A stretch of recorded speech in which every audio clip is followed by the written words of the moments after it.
Apa pendapat Ustadz mengenai Quran yang dibawakan menggunakan langgam Jawa yang baru saja diadakan di Istana Negara? Ini ngawur ini.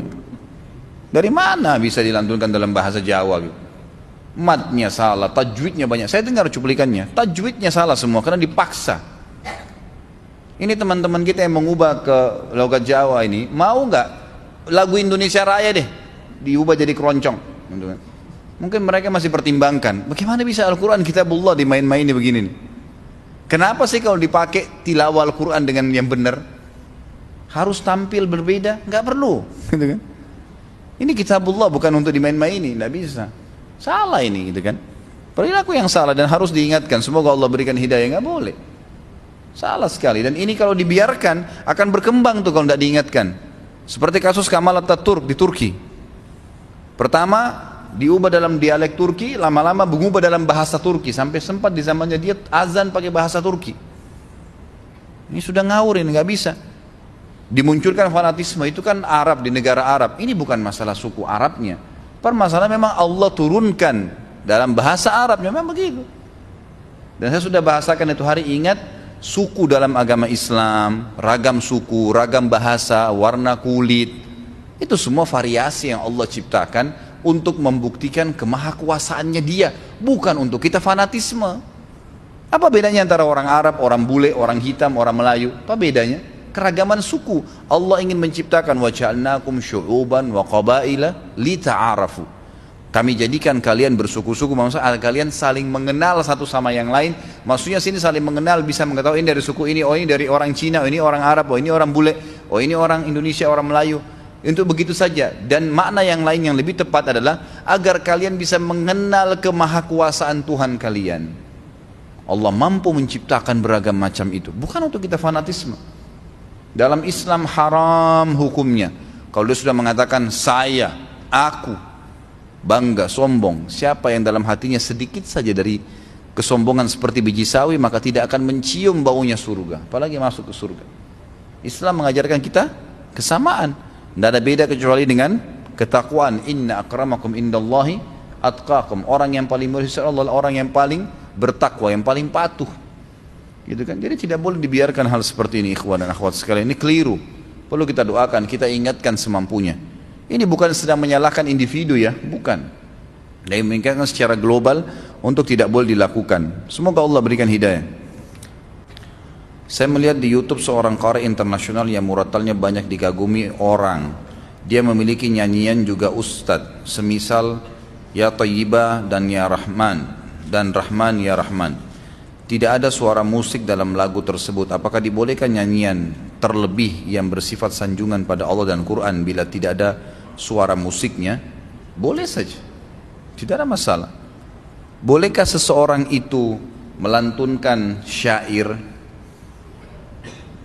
susunan kata-kata yang baik, pujian, dia lantunkan seperti nyanyiankah atau tidak?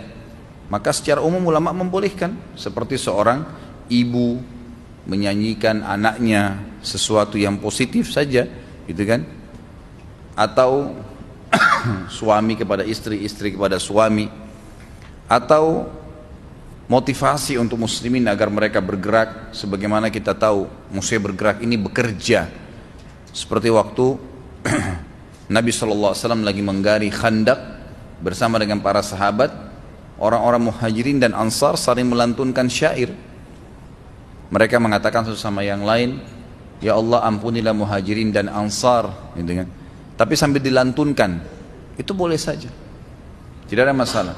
Karena yang dipermasalahkan sebenarnya adalah alat musiknya.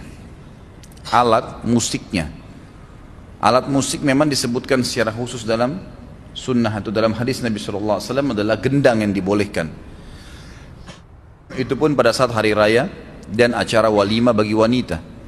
Selain daripada itu, seluruh ulama sepakat umumnya kembali kepada dalil Ibnu Mas'ud radhiyallahu anhu pada saat beliau menafsirkan Al-Quran yang dikatakan min nasi ma yashri lahu wal hadits yudillan nas an sabilillah. Banyak orang yang memperjualbelikan kata-kata di sini, dan beliau mengatakan demi Allah itu adalah musik, ya, jadi lantunan kata-kata maksiat yang diikuti dengan alat-alat musik. yang menyesatkan manusia dari jalan Allah subhanahu wa ta'ala. Dan Abu Bakar menamakan alat musik itu dengan mazamirus syaitan, anak-anak panahnya syaitan, gitu kan. Seperti itu. Tapi kalau lantunan umumnya tidak ada masalah. Dengan izin Allah subhanahu wa ta'ala yang saya tahu tidak ada masalah. Menurut Ustadz, apakah problematika dakwah salaf di Indonesia ini mengingat budaya lebih melekat di masyarakat timbang dalil di masyarakat Indonesia? Karena memang sudah terlalu lama ya tradisi kita ini. Jadi di Indonesia ini ada satu hal yang sedikit saja sebenarnya. Kalau kita perbaikin insya Allah jadi baik semuanya. Dengan izin Allah. Mudah kok gitu kan. Selama ini kita menjadikan tradisi kita ya, menjadi Islam. Tradisi suku ini, tradisi suku itu dimasukkan ke Islam. Seperti ada tradisi orang-orang di Indonesia, suku-suku tertentu sebelum masuk Islam mungkin mereka terbiasa dengan ilmu-ilmu hitam, ilmu sihir. Begitu masuk Islam ditarik itu ke Islam. Ada tradisi suku-suku kita di Indonesia kalau menikah perempuannya harus terbuka, ditarik ke Islam, gitu kan? Ini nggak boleh mestinya. Ini harus diubah persepsi. Lalu bagaimana Ustaz? Jadikan Islam sebagai tradisi. Itu yang benar. Tarik Islam menjadi tradisi kita. Pakaiannya, makannya, menikahnya, ekonominya, semuanya Islam. Sehingga kita punya standarisasi yang memang itu Allah inginkan. Kita berada di Afrika, berada di Eropa, berada di Jazirah Arab, sama saja. Haram babi ya haram bagi semua muslim, dari turunan manapun, gitu kan. Azan, masuk waktu sholat, semuanya sholat dan sama cara sholatnya. Sama, bukan Jazirah Arab subuhnya 3 misalnya, Indonesia 2, enggak. Semua sama, 2 rakaat sama. Berdiri di saf juga disamakan. Seperti itu. Kalau saya melihat sebenarnya permasalahan dasarnya di situ. Kita belum menjadikan Islam sebagai tradisi kehidupan, tapi kita jadikan tradisi kita sebagai Islam, dimasukkan ke dalam Islam. Maka akhirnya berwarna-warnilah Islam itu. Padahal Islam cuma warnanya satu, putih saja, terang benderang. Nggak ada kegelapannya Islam itu. Halalnya jelas, haramnya jelas. Nggak ada sesuatu yang butuh diragukan. Semuanya jelas bagi kaum. Yang penting mereka mau belajar. Kalau menurut saya Allahu alam itu yang paling mendasar yang harus diperbaikin. Jadi bagaimana kita menjadikan Islam sebagai tradisi kita. Ustadz, apa hukumnya berpolitik dengan partai dan apakah Ustadz setuju dengan partai-partai Islam Indonesia yang berpolitik dengan sistem demokrasi seperti di Indonesia? Hukum berpolitik, politiknya ya, saya bicara politiknya, nggak ada masalah dalam Islam. Kalau politik ya, dalam Islam politik dibolehkan. Tentu Nabi SAW mendirikan negara Islam di Madinah, Khulafaur Rasyidin, kan gitu. Itu semua dengan politik tentunya. Tapi kalau politik dengan partai, Allahu alam ya. Ini kalau saya pribadi ya, saya tidak tahu apakah memang harus itu menggunakan partai atau tidak. Tapi saya melihat kecenderungan pendapat ulama mengatakan lebih baik tidak. Kecenderungan pendapat ulama ya. Dan saya melihat selama ini ada teman-teman partai yang mengajak saya bergabung Ustadz, saya selalu menghindar. Tapi saya tidak menyalahkan.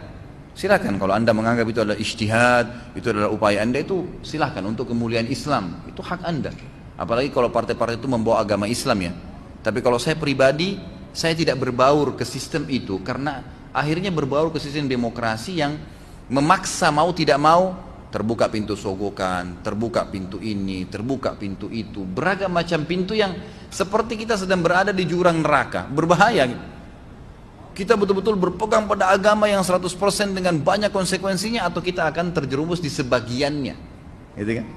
Berbahaya. Orang yang masuk kepada hal-hal yang minimal bisa membawa kita pada haram, seperti kita masuk ke dalam sebuah dapur yang masakannya kesana sini banyak bau-bau yang haram, tapi kita paksain lewat situ, ada jalan lain. Tapi sekali lagi ya, saya tidak menyalahkan. Teman-teman yang berijtihad, berusaha dengan partai di Indonesia itu hak mereka. Semoga Allah SWT menangkan dan muliakan Islam dengan tangan mereka. Tapi kalau saya pribadi, saya tidak berani pribadi ya terjerumus dalam sisi demokrasinya dan segala ini berbahaya buat saya. Saya nggak mau, saya berhati-hati jangan sampai meninggal lalu kemudian jadi tanggung jawab. Tapi kalau teman-teman menganggap itu adalah hal yang positif, mereka bisa memperjuangkan Islam, silahkan saja, gitu kan? Itu bukan hal yang salah, selama memang tidak ada pelanggaran syar'i di situ. Kalau ada akhwat yang tidak pakai jilbab, apakah kalau dia melakukan sholat, puasa, bahkan sampai tahajud ibadahnya tidak akan diterima? Tetap diterima. Kecuali kalau dia sholat tidak tutup aurat, itu lain. Kan itu.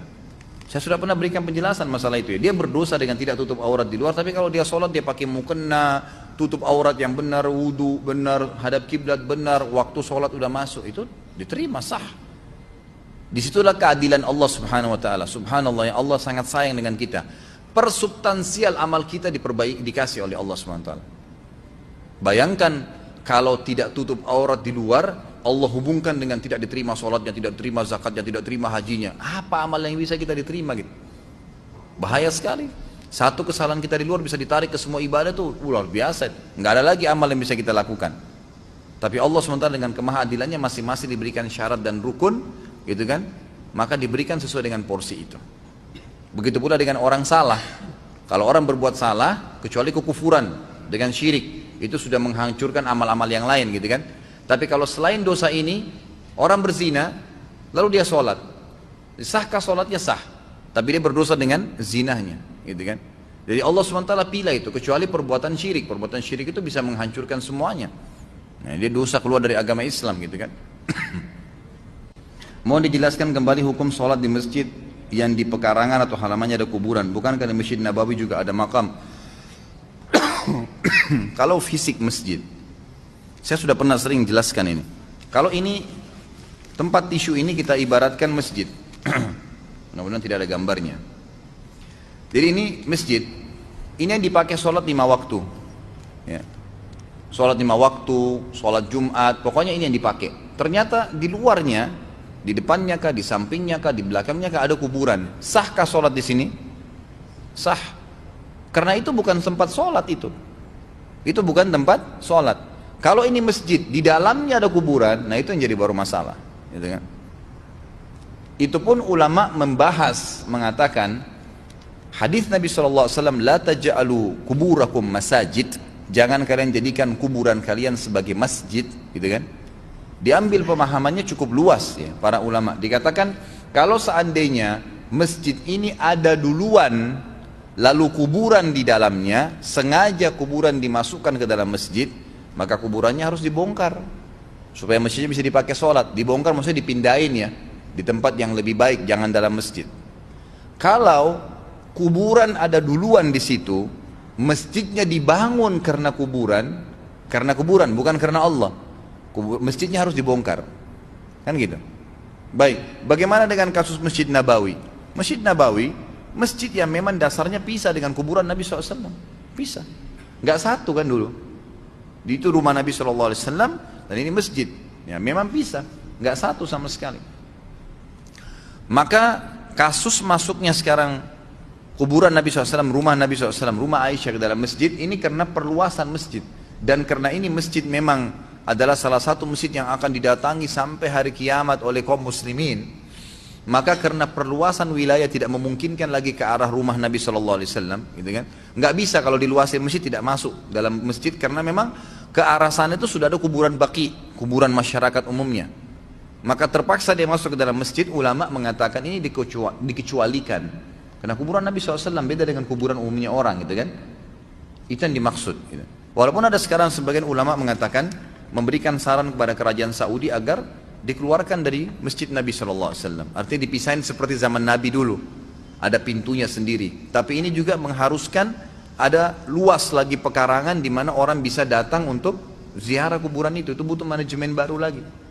Sementara dari zaman Khilafah Umayyah, ya, jadi sudah lama nih, tahun awal-awal abad Islam yang masih hidup Imam 4, gitu kan? Itu memang masjid rumah Nabi SAW sudah mulai dimasukkan ke dalam masjid, dan mereka masih belum mengeluarkan fatwa tentang masalah itu. Sampailah kepada kita sampai hari ini masih seperti itu. Tapi ini yang saya fahamin, kata para ulama, dikecualikan karena memang masjid Nabawi, bukan masjid umumnya, gitu kan? Kalau masjid selain ini, selain kuburan Nabi SAW, dimasukkan dalam larangan itu. Allahu a'lam. Apabila orang tua istri tidak menginginkan cucu sebelum istri selesai pendidikan, apakah hal itu harus dipatuhi? Bagaimana cara menjelaskan ini kepada orang tua istri? Nggak ada hubungannya itu.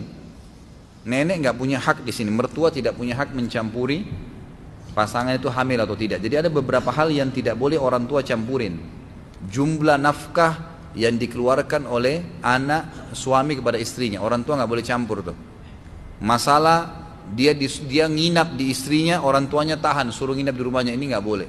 Orang tuanya nggak punya hak dipatuhin di sini, karena memang dia dianjurkan secara syar'i untuk nginap dengan istrinya, gitu kan.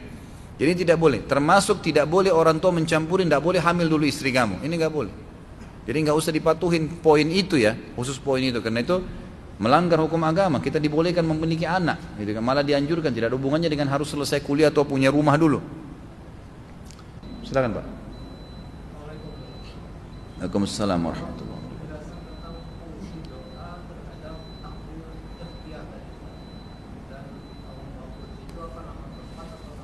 Apa itu?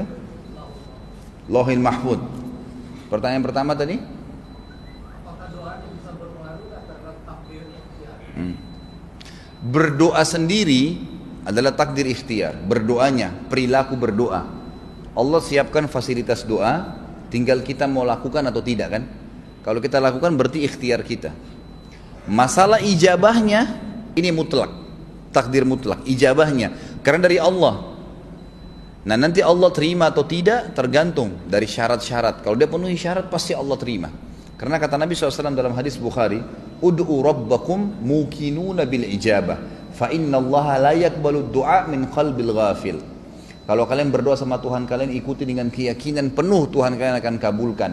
Karena Allah tidak terima doa dari hati yang lalai, gitu kan? Artinya ikhtiarnya berdoa, ijabahnya dari Allah Subhanahu wa taala, dan tidak ada doa. Dalam hadis yang lain dikatakan riwayat Imam Bukhari, tidak ada seorang muslim pun yang berdoa kecuali Allah pasti ijabah, hanya saja melalui dari 3 tahapan. Ada seorang ulama punya bahasa menarik sekali. Dia sempat bilang, saya lihat cuplikannya, dia bilang, saudara-saudaraku muslimin, selama ini bukankah kita semuanya berdoa?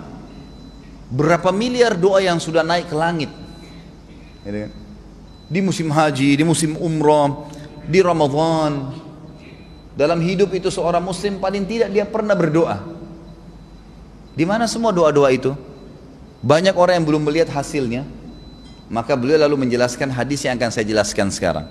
Kata Nabi SAW, tidak ada seorang muslim pun berdoa kecuali pasti diijabah sama Allah, asal dia tidak tergesa-gesa, dia tidak meminta yang haram, dan dia seorang muslim. Ini syarat-syarat mutlaknya. Tentu diikuti dengan keikhlasan. Maka bisa saja Allah kasih langsung. Dia minta, ya Allah sembuhin, Allah sembuhin. Ya Allah mudahin, Allah mudahin. Ya Allah berikan rezeki, Allah bukain pintu rezeki. Tapi ingat, ada proses. Bapak misalnya yang bertanya ini, kalau Bapak lapar nih, terus Bapak berdoa sama Allah, ya Allah hilangin lapar saya. Hilang tiba-tiba? Ada proses. Kita makan, ada yang kasih makanan, mungkin kita masak, minimal ngunyah dulu, telan dulu, baru kemudian hilang laparnya. Capek, letih, ya Allah capek, letih, baik Allah hilangkan dengan cara tidur dulu, istirahat, nggak langsung hilang spontanitas. Jadi ada proses, gitu kan? Nah ijabah dari Allah datang ada prosesnya, nggak spontanitas begitu, nggak seperti sulap-sulapan gitu. Kemudian yang kedua, kata Nabi SAW, yusraf an husu, bisa dihilangkan musibah yang tadinya harus kena dia, hilang, nggak jadi kena. Kita nggak tahu nih, bisa saja mungkin ada sesuatu memang yang akan orang niat jahat, orang niat buruk, Allah Subhanahu Wa Taala hilangkan musibah itu dengan doanya. Tapi ini tidak lepas dari takdir ya. Allah sudah tahu nih, pada waktu itu nanti ada orang yang mau niat jahat sama dia, ada yang mau bakar ininya, ada yang mau curi barangnya, tapi Allah hilangkan karena Allah tahu pada saat itu dia sudah berdoa, misal seperti itu. Dan yang ketiga, Allah simpankan yang akan panen, dan dia akan panen dalam bentuk pahala yang banyak pada hari kiamat. Jadi tidak ada yang hilang, semua akan ada. Makanya dalam bab, kalau Bapak bisa ikutin di YouTube, ada ceramah saya di web ya, itu dahsyatnya doa. Di situ ada diantaranya saya banyak sebutin tuh masalah poin-poin, syarat-syaratnya, bagaimana datangnya doa dalam bentuk sinyal, bagaimana tahapannya, proses gitu kan. Jadi ada orang berdoa sama Allah SWT, Allah kasih, tapi bertahap Allah kasih itu. Misal minta dibukakan rezeki, dalam setahun berubah jenjang sosialnya, gitu kan. Setahun dia baru punya ini, punya itu, punya, tapi ada prosesnya kan, dikasih bertahap. Dan ini hikmahnya agar manusia tetap kontak dengan Allah Subhanahu Wa Taala, dikasih tahapan itu. Ada riwayat yang lain berbunyi, kata Nabi SAW, akan datang beberapa orang pada hari kiamat nanti diberikan pahala bergunung-gunung. Lalu mereka berkata kepada para malaikat yang memberikan, dari mana nih, kami kayaknya nggak tahu pahala apa ini. Kata para malaikat, ini pahala doa-doa kalian yang belum kalian lihat ijabahnya di dunia. Maka pada saat itu mereka semuanya berharap kalau semua doa mereka di dunia belum dikasih di dunia, agar mereka panen dalam bentuk pahala. Jadi jangan pernah bosan berdoa, nggak masalah. Nah itu ibadah, terus ada pahalanya. Terus ada pahalanya. Kalau pertanyaan kedua masalah Lauhul Mahfuz, itu sebuah buku, kitab. Illa fi kitab, kata Allah. Memang kitab artinya memang buku Allah SWT, tapi kita tidak usah bayangkan seperti buku kita, karena di sisi Allah SWT ini berbeda semua. Seperti misalnya riwayat yang menjelaskan buku amal yang akan diterima oleh setiap hamba pada hari kiamat, buku amal kita sendiri seluas pandangan mata kita, setiap orang. Jadi bukan kita begini, seluas pandang mata. Bagaimana tidak? Bayangkan dari pertama kita jatuh dari rahim ibu kita, tangisan pertama, kedipan mata pertama, genggaman tangan pertama, tarikan nafas pertama, yang ke 1000, yang ke 100, sampai kita mati, sejarah lengkap ini ditulis semua. Semuanya ada. Lauhul Mahfuz menampung semuanya itu. Manusianya, jinnya, hewan-hewannya, perputaran langit dan bumi, semuanya. Makadir, itu luar biasa itu. Dan memang definisi atau berhubungan dengan definisi keimanan adalah meyakini semua apa yang Allah telah sampaikan dan Rasulnya Muhammad SAW, gitu kan, dengan mengikrarkannya dengan lisan, meyakininya dalam hati, dan mengaplikasikannya dalam anggota dewan sehari. Artinya gini, ada hikmah tidak ada hikmah, ya tetap kita yakini. Kalau ada hikmah itu pelengkapnya. Kita dalam Islam, bentuk keimanan kita pada sholat misalnya, Allah memerintahkan sholat 4 rakaat asar, ya sudah kita jalanin 4 rakaat sebagai orang yang patuh sebagai hamba. Nggak usah kita tanya kenapa Allah kasih 4 ya, kenapa nggak 3, kenapa duhur dan asar berdekatan sama-sama di waktu siang, coba Allah kasih 1 saja ya. Itu bukan kapasitas kita di situ. Kalau kita begitu berarti bukan orang yang beriman. Beriman itu sudah yakin, oh ini Allah sudah perintahin, terima langsung kerjain, gitu kan. Seperti itu. Jadi itu kitab ya Pak, yang luas, yang besar, dan memang belum ada riwayat yang menjelaskan tentang kadar besarnya. Tapi tadi saya cari, saya dapatkan dari di benak saya itu hadis yang menjelaskan tentang buku kadar amal kita seluas pandangan mata. Bayangkan kalau miliaran manusia, gitu kan. Sama juga dengan timbangan amal hari kiamat, itu besar sekali. Kata Nabi SAW, mizan, saya jelaskan beberapa teman yang lalu kan, itu mizan itu besar, timbangan amal hari kiamat itu. Punya lidah bisa menghardik orang yang salah, bisa memuji orang yang benar. Timbangan, bagaimana tuh timbangan? Kita nggak bisa bayangkan kan gitu. Sampai kata Nabi SAW, saking besarnya timbangan tersebut, ada nanti orang ditimbang amalnya, karena dia takut dosanya lebih berat, maka dia loncat ke dalam timbangan itu. Sementara pada saat itu, kata Nabi SAW, semua laki-laki kembali kepada poster Adam, 60 siku ke langit, 27,5 meter. Bagaimana berat badannya itu kira-kira? 27 meter. Ini loncat ke dalam timbangan, tapi kata Nabi SAW tidak menambah sedikit pun dari bobot amalnya. Timbangan itu adil hari kiamat, tidak ada yang dia timbang kecuali amal saja. Contohnya, ketika kita ziarah kubur, apakah ruh orang yang sudah meninggal tersebut merasakan atau mengetahuinya? Tentu saja. Tentu saja ruh itu tahu. Ruh itu tahu, jasadnya diantar, jasadnya dia tahu. Tapi tidak ada dalam syariat kita seperti yang dipahami di Indonesia ya. Kalau ruh itu masih tinggal 40 hari di atas rumah, masih melihati anak cucunya, ini khurafat dari mana semua? Enggak ada, sudah di alam barzah, enggak ada ceritanya dia kembali lagi, gitu kan? Enggak ada ceritanya kembali lagi. Jadi tidak ada, ini akhirnya setan-setan di sekitar rumahnya jadi kerjain orang yang punya rumah itu. Nanti dapur bunyi sendiri gelasnya, nanti ranjangnya seperti ada orang yang duduk, itu biasanya setan. Saya pernah ceramah di Makassar waktu itu di salah satu rumah jemaah saya. Kebetulan Masya Allah rumahnya besar, ada masjid di dalam, ada musola dibuat sama dia, pengajian habis asar, pengajian keluarga gitu. Lewat satu anak perempuan dekat kolam renang, saya tahunya semua keluarganya sudah ikut di situ. Kemudian lewat perempuan ini, saya biasanya tidak tanya gitu. Tumben saya waktu itu terpikir tanya, saya bilang, Pak, siapa ini? Kok nggak ikut taklim? Oh itu anak saya Pak Ustadz. Kebetulan saya waktu itu baru 2 kali taklim, isi taklim. Jadi orang tuanya pun masih belum paham sekali agama. Terus saya tanya, kenapa nggak ikut Pak? Oh ini anak saya beda. Loh kok beda? Kenapa? Dia kalau malam Jumat kedatangan ruh kakek saya. Kok bisa ruh kakeknya? Iya, dia kalau malam Jumat, Ustadz dia sebelum maghrib, dia matikan lampu, dia masuk ke kamar kakek saya dulu pernah tinggal di rumah sini. Kemudian dia minta kopi yang kakek saya suka. Terus saya bilang, sudah Pak, sudah. Saya yang lanjutin ceritanya. Kaget dia, kok bisa Ustadz yang lanjutin? Iya, saya udah tahu ceritanya nih.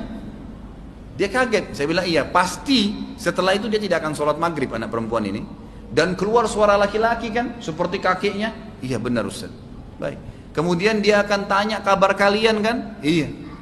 Setelah berkembang waktu mereka, dia akan bilang, nanti suruh terka, masalah jodoh, masalah rezeki. Iya benar Ustaz, itu syaitan. Permainan syaitan. Karena adanya keyakinan ruh orang mati masih ada di sekitar rumah. Ditunggangi sama syaitan. Anaknya bapak harus diruqyah itu, bunuh setannya itu, nggak boleh, gitu kan? Seperti itu mereka lakukan. Jadi jangan sampai keyakinan yang salah ini membuat kita dikerjain oleh syaitan, nggak boleh. Orang Islam tidak menjalankan sholat fardu, apakah amal ibadahnya yang lain akan tertolak? Mohon penjelasannya Ustaz. Setahu saya tidak, tetap aja diterima oleh Allah Subhanahu Wa Taala. Tetapi kalau dia meninggalkan sholat itu jahdan, bangkang, nggak ada sholat misalnya. Nah itu sudah kufur, berarti semua amalnya tidak bermanfaat.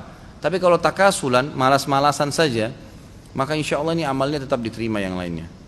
Ustaz, saya baru menikah 1 tahun, antara syarat nikah saya tidak ingin ditinggal di Kalimantan. Suami terima itu, namun qadarullah 3 bulan lalu saya dipaksa suami pindah, tapi suami di Jakarta. Gara-gara itu saya ditinggal suami hingga saat ini tanpa nafkah, tanpa komunikasi. Waktu itu saya diusir pulang ke orang tua. Apa nasihat Ustadz untuk saya? Ini ada hubungannya dengan qada dan qadar lain. Ini subhanallah, di setiap pengajian selalu saya ingatkan, kalau kita bahas sesuatu tema, jangan lagi bahas masalah rumah tangga, masalah hukum riba, itu lain, itu ada babnya, ya. Itu ada babnya. Dan kalau mau ada masalah seperti ini, konsultasi bisa via SMS, bisa di WhatsApp saya, atau bisa nanti setelah selesai materi, jadi lebih luas ya. Karena gini, kadang-kadang ada efek yang negatif dari pertanyaan, ya. Tolong yang bertanya jangan tersinggung, saya tidak, insya Allah saya akan jawab sebentar lagi. Tapi saya ingatkan begini, tadi yang kita bahas 1 jam lebih itu, gitu, semua itu ilmu yang padat. Ini bisa buyar hanya karena pertanyaan. Bisa buyar itu. Jadi minimal ada yang hilang karena masuk informasi lain yang berbeda. Kan itu. Makanya lebih baik fokus gitu kan. Berhubungan dengan masalah takdir, qada dan qadar ini. Itu yang penting untuk ditanya. Kalau masalah rumah tangga, kadang-kadang subhanallah saya bahas masalah apalah ya, masalah hal-hal yang mendasar berhubungan dengan masalah akidah. Kemudian pertanyaannya jauh sekali gitu. Nah, jauh dari tema, tidak masuk di situ. Maka saya sarankan untuk tidak seperti itu. Baik, masalah rumah tangga, memang ada sebuah hadis Nabi SAW memang katakan al-mu'minuna ala syurutihim. Hadis sahih riwayat Imam Muslim. Artinya orang mukmin harus mengikuti syaratnya. Sebagian ulama Hanafiyah mengatakan seorang wanita boleh memberikan syarat selama tidak bau maksiat kepada Allah sebelum nikah. Sebagaimana calon suami boleh memberikan syarat. Di antara syarat seperti ini, kalau si perempuan sebelum menikah mengatakan, saya terima lamaran Anda, tapi dengan syarat saya nggak mau keluar dari Kalimantan. Kalau suami sudah mengatakan, calon suami iya, dia nggak boleh paksain, nggak boleh. Ada syarat, kecuali si istri yang tanazul. Tanazul itu artinya baiklah kalau gitu, saya ikut sama kamu. Nggak boleh setelah nikah dia bilang, kamu kan dalam Islam harus patuh dengan suami. Nggak bisa, syarat Anda sudah sepakati, gitu kan? Jadi jangan iakan syaratnya. Misalnya kita bilang, oh nanti dilihat, gitu kan? Nanti kita pertimbangkan, kita nggak tahu apa yang akan terjadi nanti. Itu lebih baik daripada kita mengiyakan. Termasuk dalam pernikahan, kalau ada seorang wanita mengatakan, saya terima lamaranmu tapi kamu jangan nikah lagi, misal. Si laki-laki mengatakan iya, nggak boleh dia poligami, nggak boleh. Dia terima syaratnya, kan gitu. Kecuali si istri ridho. Di sini babnya ridhonya nih. Tapi kalau dia bilang saya nggak bisa terima itu, karena itu hukum Allah dan kita tidak tahu, gitu kan? Itu masalah saya nikah lagi saya tidak tahu, nanti dilihat. Itu kita jelaskan apa adanya. Kan gitu, seperti itu. Jadi tidak boleh ada syarat yang sudah diiyakan. Ini jadi syarat. Jadi di sini kalau saya tangkap pertanyaan ini, maka si suami berdosa, nggak boleh. Apalagi dia sampai memberhentikan nafkah. Istri yang boleh berhentikan nafkah kalau dia nusyuz, membangkang, nggak mau layanin suami, nggak jalankan kewajibannya. Misal memang si istri tanpa ada syarat sebelumnya, ya, menikah saja begitu, maka wajib tinggalin Kalimantan. Bukan cuma Kalimantan, Indonesia pun dia harus tinggalkan, gitu kan? Kalau emang itu syaratnya nggak bisa, suaminya tinggal di mana misalnya, dia harus ikut. Nggak bisa enggak, memang kewajiban dia kan, kewajiban dia menemani suaminya, nggak boleh di mana suaminya dia harus melayanin. Itulah kewajibannya, Allah gantungkan surga untuk dia di situ. Allahu alam. Jadi yang saya tahu si suami salah di sini. Dan saya sarankan ibu untuk berdoa, mendoakan agar Allah berikan dia hidayah, dan suruh juga dia konsultasi dengan beberapa ustadz-ustadz di daerah di mana dia tinggal, ya, untuk dia bertanya masalah hukum syar'i. Kalau memang dia tidak mau, ya istikharah kepada Allah SWT, minta petunjuk diapain, dia lanjutin atau enggak, gitu kan? Seperti itu. Bolehkah kita berpegangan dengan istri dan bermesraan saat di jalan umum? Untuk apa? Untuk pamer ke orang? Allah yahdik yang bertanya ini. Semoga Allah kasih hidayah. Janganlah di depan umum, gitu kan? Jangan. Tidak ada enaknya dilihat-lihat oleh orang, buru-buru. Kenapa nggak di tempat yang Allah sudah halalkan? Di dalam kamar, di rumah, bebas pakai minyak wangi apa, pakai baju apa. Jadi sebaiknya jangan, gitu kan? Jangan sama sekali. Kata Nabi SAW, jangankan kita bermesraan depan umum, ya, menceritakan saja yang kita lakukan di rumah kepada teman-teman nggak boleh. Kata Nabi SAW, orang yang paling buruk kedudukannya hari kiamat adalah orang yang menceritakan apa yang dia kerjakan dengan pasangannya kepada teman-temannya. Lalu Asma binti Yazid, seorang sahabiat yang mulia, waktu Nabi SAW berkata dalam riwayat lain, ya Rasulullah, kata Nabi SAW, mungkin sebagian kalian menceritakan apa yang dia kerjakan dengan pasangannya di rumahnya kepada teman-temannya. Kata Asma binti Yazid, iya ya Rasulullah, kaum laki-laki lakukan, kaum perempuan melakukan. Mereka saling bangga dengan pasangannya yang punya kelebihan biologis. Lalu kata Nabi SAW, jangan kalian lakukan itu, karena itu seperti syaitan laki-laki bertemu dengan syaitan perempuan di depan umum, lalu dia menggaulinya di depan umum. Artinya menceritakan saja dilarang, apalagi kalau kita melakukannya, ya. Jadi ini tentu jelas lebih tidak boleh. Kenapa arti beberapa surah dalam Al-Quran sering menggunakan kata kami? Kenapa tidak ditulis Allah langsung saja tunggal? Karena secara etimologis bahasa Indonesia kami itu bisa diartikan bersifat majmu'. Apakah memang arti di bahasa Arab itu kami atau nahnu? Apa artinya? Kalau masalah Al-Quran menggunakan istilah kami, ini dibahas oleh ulama. Setiap Allah SWT menyebutkan tentang perilaku yang Allah turun tangan sendiri, ya kan? Maka Allah menggunakan kata-kata aku atau saya, ya kan? Tapi kalau Allah Subhanahu Wa Taala melibatkan malaikat melakukan tugas-tugas, maka Allah menggunakan dengan istilah kami. Memang begitu. Seperti misalnya masalah pengawasan manusia, makhluk. Kata Allah SWT tentang itu, tajri bi a'yunina. Mereka berada di bawah pengawasan kami. Allah ngawasin dan bersama juga dengan malaikat yang ditugaskan, gitu kan? Tapi kalau Allah sendiri, memang Allah Subhanahu Wa Taala menyebutkan lima khalaqtu biyadayya tentang masalah Adam. Hai iblis, kenapa kau tidak mau sujud? Siapa yang aku ciptakan dengan tanganku sendiri? Maksudnya Adam. Berarti Allah SWT sendirian menciptakan Adam. Tidak ada campur tangan malaikat di situ. Jadi seperti itu cara memahaminya. Bagaimana hukumnya menggunakan alat bantu seks? Tergantung. Kenapa? Sebabnya apa? Di sini ulama memang rincikan. Kalau seandainya seorang suami menikah dengan istrinya, kemudian terjadi masalah. Misal, tiba-tiba suami tabrakan, lumpuh, ya, tidak bisa lagi memberikan hak istri biologis. Sementara dia mau istrinya tetap tinggal bersama dia. Apakah istrinya terharamkan dari hubungan biologis? Jawabannya tidak. Bolehkah dia memuaskan istrinya? Boleh. Sebagian ulama mutaakhirin yang sekarang mengatakan boleh dia menggunakan alat tangannya atau alat yang lain untuk dia melakukan pada istrinya, karena ada udzur. Karena kalau tidak istrinya bakal kemana-mana, Sama hal kalau suami kan masih bisa poligami, kalau istri nggak bisa, kecuali dia cerai. Jadi ada dua cara, dia memuaskan istrinya dengan cara yang dibolehkan secara syar'i, atau dia menceraikan istrinya. Istrinya dibiarkan nikah dengan laki-laki lain. Kalau ada seperti ini keadaannya ya. Jadi tergantung, tapi kalau orang menggunakan alat bantu seks itu tidak ada apa-apa, hanya variasi, kan itu tidak boleh. Apalagi kalau yang bujang dan gadis, tambah nggak boleh hukumnya, haram. Nggak boleh, karena onani saja tadi menggunakan tangan sendiri haram kalau sendirian, kecuali dengan pasangan yang halal. Jadi nggak dibolehkan. Bila ada pekerjaan di proyek dan kita dipercayakan untuk bagian belanja material, misal beli seng, biasanya kantor mengira-ngira harganya 100.000, tapi sewaktu beli kita dapat diskon jadi 90.000. Bolehkah sisa selisihnya itu milik kita? Menganggap pihak kantor tahu umumnya harga seng misalnya 100.000, namun di invoice-nya kita tetap menulisnya 100.000 bukan 90.000. Jazakallah khair. Ini berhubungan dengan wara tadi nih. Ini wara antum ini. Kan gitu. Diskon yang dikasih oleh tempat kita membeli seng, karena apa? Karena Anda pribadi datang atau karena memang mau beli pakai uangnya perusahaan?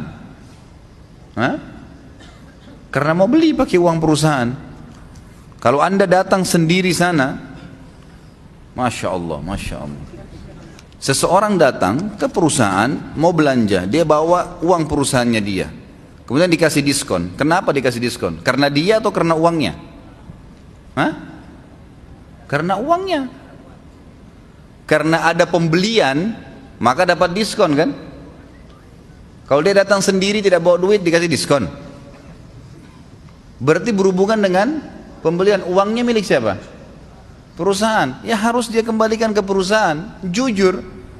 Ini tadi anggaran dikira-kira oleh perusahaan 100.000 supaya nanti tidak perlu bolak-balik. Ini uang 100.000, ini harga maksimal.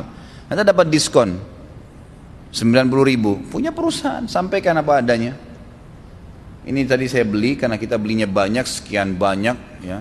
Jumlahnya didiskon 10%. Jadi dapat cuma 90.000. Ya laporkan apa adanya. Kalau invoice-nya dipalsukan, ditulis 100.000 padahal kita beli 90.000, lalu kita menganggap uang itu halal buat kita, ini tidak boleh sama sekali, haram. Tidak boleh sama sekali, uang itu haram, gitu kan? Bukan hak Anda itu. Apalagi Anda terikat kontrak, ya, terikat kontrak di sini. Beda kalau dalam bisnis. Saya menawarkan sebuah produk kepada seorang teman. Misal saya katakan, saya akan menjual kacamata, dompet. Dompet ini saya akan jual kepada kamu 100.000 rupiah. Ini contohnya. Mau nggak? Kita sudah tahu dompet itu harganya di pasar yang kita bisa dapatkan 70.000. Emang kita mau dagang? Sudah ada contohnya, ini contohnya. Saya jual 100.000, mau nggak? Dilihat, oh ya saya mau pesan. Gak apa-apa, dia bayar 100.000, kita kembalikan atau kita berikan barang itu, barangnya dengan harga 100.000. Nah kita sudah sepakat, bisnis lain. Tapi kalau kita bekerja menjadi pegawainya orang lain, nggak boleh. Sama sekali nggak boleh. Bagaimana bisa kita bawa namanya perusahaan, kita belanja dengan uangnya perusahaan, lalu kemudian kita mau ambil hasilnya? Nggak boleh ini akhirnya. Jadi ini mungkin perlu teman-teman yang sudah terbiasa hadir di pengajian saya mungkin tahu. Kalau yang baru hadir mungkin saya beritahukan. Saya termasuk punya ciri khas yang saya sengaja sendiri lakukan di pengajian saya. Saya tidak pernah fokus ke satu pendapat. Saya selalu melihat, berusaha mengumpulkan pendapat-pendapat tersebut dan saya angkat di tengah-tengah umat. Sehingga umat ini bisa memahami dan bisa memilih mana yang paling sahih menurut mereka. Karena kadang-kadang subhanallah, ada ikhwah-ikhwah yang baru menuntut ilmu. Saya juga termasuk orang-orang yang masih baru menuntut ilmu, saya dan anda sekalian masih menuntut ilmu. Tapi ada teman-teman kita yang baru hadir beberapa di majelis ilmu, sampai masalah mencukur kumis, ya, tipiskan dan mencukur habis ini menjadi satu perbuatan yang besar bagi dia, gitu kan? Jadi seperti sudah satu pelanggaran. Kalau yang pegang pendapat kedua, kalau cukur habis ini berarti pelanggaran. Tinggalin kumisnya walaupun sedikit, seakan-akan orang itu buat salah. Yang pegang pendapat cukur habis, kenapa anda dicukur habis, dibiarin begitu, diolok-olok temannya. Padahal sebenarnya ini cuma sunnah, gitu kan? Ini sunnah Nabi SAW. Artinya yang tidak boleh adalah membiarkan sampai menutupi bibir, sampai tebal, itu yang tidak boleh. Tapi kalau kita membiarkannya tipis, rapi, dijaga, mencukur habis, semua adalah sunnah Nabi SAW. Tentu ini ada teman-teman kita juga para duat di Indonesia yang saya lihat coba mengangkat pendapat-pendapat, ada yang bercenderung dengan pendapat kedua, pendapat pertama, Allahu alam. Kalau saya tetap kembali kepada pendapat yang hampir serupa dengan penulis tadi, kita buka pintu ini selebar-lebarnya. Artinya kalau orang memang merasa dia menganggap dia perlu punya kumis yang tipis, dia pelihara, ya silahkan saja, gitu kan. Apalagi kalau istrinya yang minta, kesian gitu kan, ya, minta pelihara kumisnya. Ada juga istri nggak suka orang punya kumis, gitu kan. Jadi dia minta suaminya cukur, alhamdulillah dua-duanya sunnah, nggak ada masalah, gitu kan. Tidak ada masalah. Jadi jangan dijadikan sebagai sebuah permasalahan yang besar. Saya sudah angkat khilaf di antara ulama, saya sudah sebutkan dalil-dalilnya. Jangan bertengkar gara-gara cukur atau tidak, atau ditipiskan kumis itu. Kecuali kalau orang sengaja memelihara dengan tebal, ini yang dilarang. Bagaimana mengetahui atau membedakan sabda Nabi SAW berupa anjuran atau perintah yang hukumnya wajib dan sunnah? Karena masih banyak saudara-saudara kita yang menganggap kalau syariat itu dari hadis maka hukumnya sunnah. Jadi sesuatu yang wajib itu diikuti dengan fi'lul amr, kata perintah, atau diikuti dengan ancaman kalau tidak dilakukan, gitu kan? Seperti misalnya sholat 5 waktu. Dari mana kita tahu kalau itu wajib? Sabda Nabi SAW, perbedaan dasar antara kami dengan orang kafir adalah sholat. Siapa yang meninggalkannya dia telah kafir, kan begitu? Berarti ada ancaman ya, gitu kan? Masalah solat mengikuti Nabi SAW. Kata Nabi, sallu kama ra'aitumuni usolli. Solatlah sebagaimana kalian lihat saya solat. Ada kata perintah. Nah ini berarti wajib. Khudhu anni manasikakum. Ambillah manasik haji dari saya. Berarti wajib hukumnya, gitu kan? Jadi seperti itu. Ada kata perintah atau diikuti dengan ancaman kalau tidak lakukan. Itu wajib. Kalau sunnah, perintah Nabi SAW tapi tidak ada ancaman. Seperti siapa yang menjaga 12 rakaat sehari semalam, dibangun baginya istana di surga. Kan siapa yang mau? Bebas, gitu kan? Sholat duha, siapa yang ruku, ya. Kata Nabi SAW, ada 365 sendi, 360 sendi di tubuh manusia, yang setiap hari dia harus bersedekah. Dan itu terjawab dengan 2 rakaat sholat duha. Opsi, tidak ada ancaman kan? Berarti sunnah hukumnya. Seperti itu membedakannya. Untuk wanita hamil dan menyusui jika tidak berpuasa pada bulan Ramadan, maka dikenakan qadha puasa. Qadha puasa apa? Atau mungkin ya, atau membayar fidyah, Ustaz. Ini khilaf di antara ulama. Yang lebih afdal dia menggabungkan keduanya. Jadi kalau dia misalnya tidak bisa memang puasa, kalau dia bisa puasa alhamdulillah. Kalau dia tidak bisa puasa, nanti kapan dia sudah selesai melahirkan, sudah sehat, dia bayar puasa dengan bayar fidyah, itu lebih baik. Dia puasa dengan dia bayar fidyah. Fidyah itu 2,5 kilo beras per hari. Tinggal dikali jumlah hari yang tidak bisa. Ada pendapat yang lebih ringan, ini juga boleh dipakai. Pendapat ini mengatakan kalau hamil, menyusui, gitu kan. Memang ada udzur syar'i yang membuat dia tidak bisa, karena kalau dia puasa, kurang makan, anaknya nggak bisa disusuin. Kalau dia tidak makan, tidak minum susu, dia nggak kuat fisiknya. Ada beberapa wanita yang tidak bisa. Maka ini cukup dibayar dengan fidyah. Masuk sama dengan hukumnya orang tua yang tidak mampu. Orang tua yang tidak mampu. Jadi biar bisa membayar fidyah. Sekarang ini ada beberapa ayat yang ditafsirkan lain, misalnya lakum dinukum waliyadin. Mereka menafsirkan salah yaitu lebih kepahaman sekuler. Bagaimana cara kita meluruskan pemahaman ini? Saya sudah bilang tadi, kembali kepada pemahaman sahabat. Baca tafsirnya sahabat. Sahabat bilang apa tuh lakum dinukum waliyadin? Itu kan ada sebab turunnya ya. Al-Mughirah, seorang kafir Quraisy, berkata kepada Nabi SAW, wahai Muhammad, kita negosiasi nih. Kata Nabi SAW, seperti apa? Mekah kita bagi 2 aja. Sehari buat kamu, sehari buat kami. Nabi tanya lagi SAW, apa maksudmu? Dia bilang, sehari kami ikuti agamamu, kami ucapkan selamat untukmu, kan? Semua yang kamu ajarkan kami ikuti. Tapi syaratnya hari esok kau ikuti ajaran kami, ucapkan selamat buat kami, pokoknya jadi agama kami. Kata Nabi SAW, nggak bisa, nggak mungkin. Diam sejenak, lalu dia bilang lagi, hai Muhammad, begini aja kalau gitu, sehari buat kami, seminggu buat kamu. Nggak bisa, kata Nabi SAW. Muhammad, sehari buat kami, sebulan buat kamu. Nggak bisa, kata Nabi SAW. Baik Muhammad, sehari buat kami, setahun buat kamu. Nggak bisa, kata Nabi SAW. Terakhir Muhammad, sehari buat kami, seumur hidup buat kamu. Kalau mau dipikir-pikir ini kan bisa saja Nabi SAW sehari ikut mereka sembah berhala, ucapin ucapan-ucapan mereka, wirid-wiridnya, zikir-zikirnya, apa panggilannya. Habis itu mereka seumur hidup menyembah.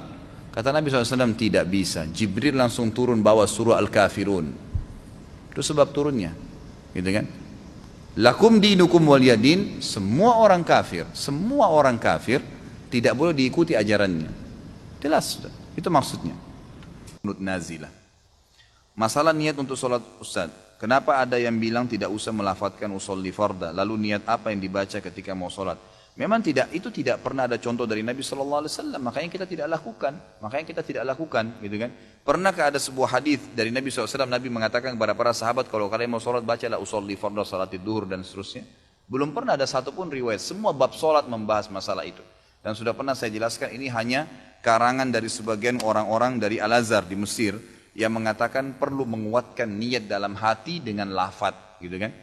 Tapi mereka mengatakan, ini pun teman-teman yang mengatakan mengucapkan usolli farda ini, mereka mengatakan ini adalah pelengkap niat dalam hati. Jadi kalau ada orang sholat, niat dalam hati mau sholat duhur, Allahu Akbar, dia lupa dengan lafaz lisannya, maka sah sholatnya. Tapi kalau ada orang mengatakan usolli farda salat duhur, tapi hatinya enggak niat sholat, enggak sah, gitu kan? Tapi jumhur ulama mengatakan karena tidak pernah ada hadis yang menyebutkan lafaz niat dengan lisan, maka mengatakan niat dalam hati. Misal tadi Anda mau sholat isya, begitu imamnya Allah Akbar, kita terlintas mau sholat isya dan berjamaah, selesai. Dan kita sudah tahu kita jadi makmum, tidak usah bilang lagi makmuman. Yang imam sudah tahu jadi imam, tidak usah lagi mengatakan imaman. Memang sudah begitu ya, yang harus kita lakukan.